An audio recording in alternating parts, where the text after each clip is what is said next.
Então, irmãos, vamos falar agora sobre o quadro comparativo. Então, aqui pegando a instrução do próprio modelo do artigo, para elaborar o quadro comparativo, você deve formular 5 questões básicas sobre o texto do seu autor principal. A partir dessas questões, que são criadas por nós mesmos, nós vamos fazer a investigação sobre o posicionamento dos outros autores.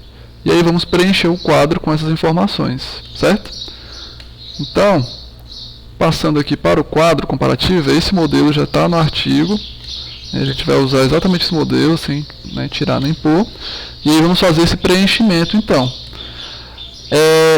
Uma alternativa que eu acho bastante válida, ao invés de começar fazendo uma questão, uma pergunta sobre o texto do autor principal, do autor base, como está aqui, a gente pode começar colocando as ideias defendidas pelo autor base, e aí isso fica mais fácil para a gente fazer a pergunta depois.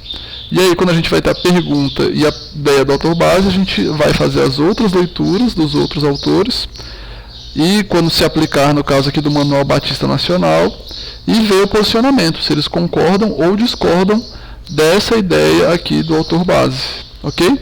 Então, na prática, vou pegar um exemplo aqui sobre o meu trabalho. O Wayne Grudem, ele fala sobre os atributos de Deus, e aí aqui eu tirei um exemplo a partir do artigo dele. Então peguei 5 ideias aqui do Wayne Grudem, que eu pude ler a partir da produção dele. Então aqui a primeira ideia: os atributos de Deus são divididos em incomunicáveis e comunicáveis, não há atributo de Deus que seja mais importante que outro, a bondade de Deus divide-se em graça e misericórdia, e assim por diante. 5 ideias, 5 frases bem diretas, propostas bem diretas, que o Wayne Grudem chegou a partir do seu trabalho. Então, eu vou pegar essas ideias e colocá-las lá no quadro. Então, esse aqui é só um rascunho. Vou selecionar aqui a ideia, recortá-la daqui. Se quiser usar o atalho, é o Ctrl X. E colar aqui na primeira ideia do autor base, um Ctrl V. Certo? Então, ficou um pouquinho distorcido aqui, só arrumando para ficar bonitinho. Aqui, como é um quadro, não é texto, a gente vai reduzir a fonte para o tamanho 10, certo? Se quiser deixar centralizado para ficar bem formatado, tá bom? Então tá aqui, ó, primeira ideia do autor base, exatamente como eu pensei, coloquei aqui. Vamos lá, para a segunda ideia, fazer isso respectivamente para 5 ideias. Vou trazer aqui, ó, segunda ideia. Então vocês veem que eu estou começando o preenchimento a partir das ideias do autor base e não a partir da pergunta em si, a partir da própria ideia do autor. Vamos aqui para a terceira.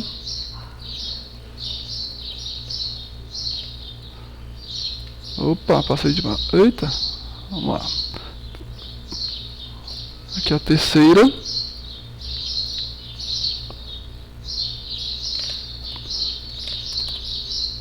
Mais uma vez, colocando aqui no tamanho 10.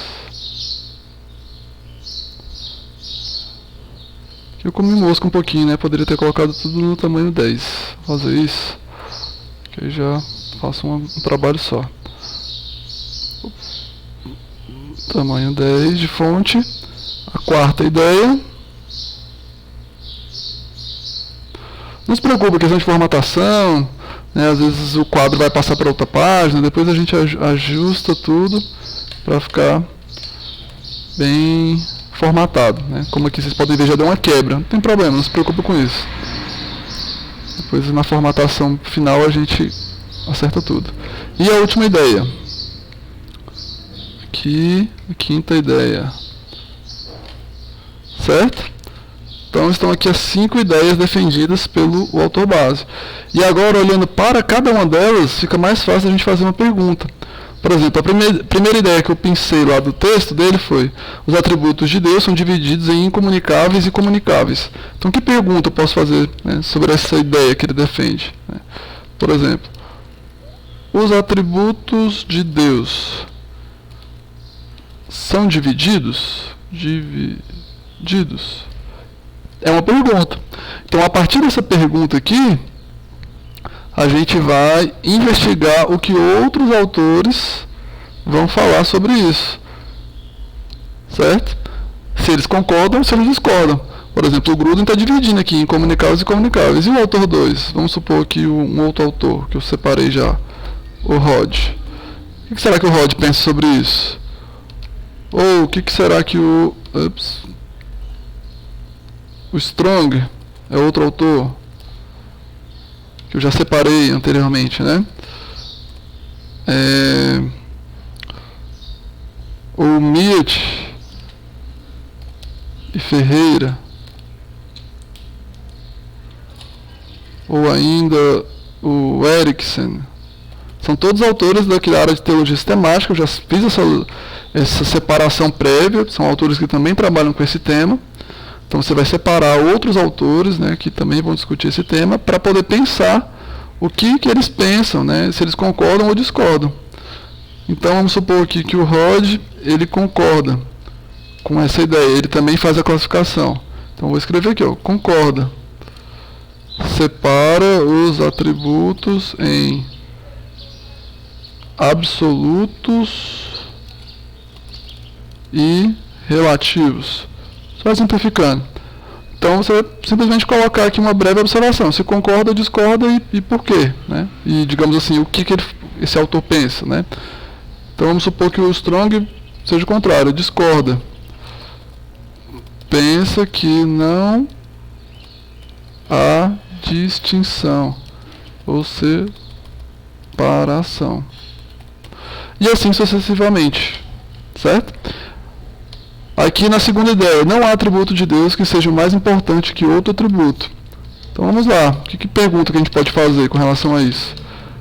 Há atributo divino mais importante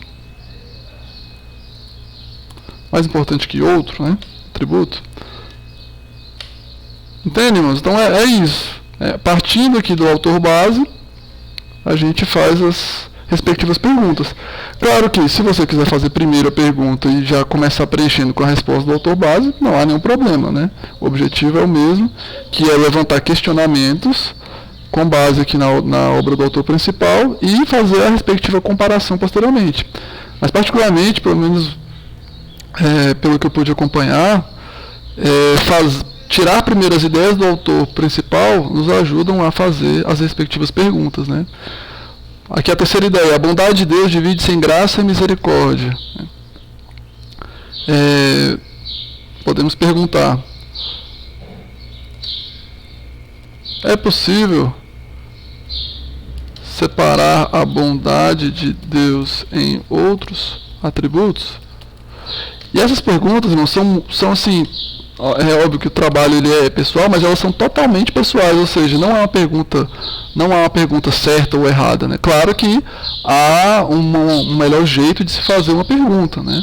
Mas não precisa ser, sabe, você tem liberdade, é totalmente subjetivo essa parte de você criar uma pergunta, né? Ou seja, a partir de uma mesma afirmação você pode fazer N perguntas, né? Não tem que ser exatamente, né? Cada afirmação aqui vai te levar para uma pergunta exclusivamente, não pode ser outra. Você pode pensar em várias formas de perguntar, de questionar a partir das ideias do autor principal. Aqui a imutabilidade de Deus significa que ele não muda de propósito, ainda que mude de atitude. Talvez a pergunta, o que significa a imutabilidade de Deus? Certo? Então é isso, irmãos. A partir, uma proposta, uma dica, digamos assim, né? A partir das ideias do autor base, que no caso aqui eu não troquei, mas é o Gruden. Então, a partir das ideias do Gruden, eu levantei aqui as respectivas perguntas. E, olhando para os outros autores, a gente vai investigar se eles concordam ou discordam. Ou também é possível, né, que a pessoa nem concorde nem discorde porque ela não tocou no assunto, ela não fala sobre isso na sua obra, né? Então suponhamos que fosse o caso aqui do Miet Ferreira. Então não aborda esta questão. Isso também é uma resposta, também é uma informação, é um dado, né? e assim, respectivamente, até que com que todo o quadro esteja preenchido. Como eu falei, pode ser que passe de uma página, mas depois a gente pode ajustar todas as questões de formatação, não se preocupe com isso. O importante é preencher aqui o conteúdo do quadro comparativo. Ok? Então espero que tenha ajudado também nessa parte. E bom trabalho a todos.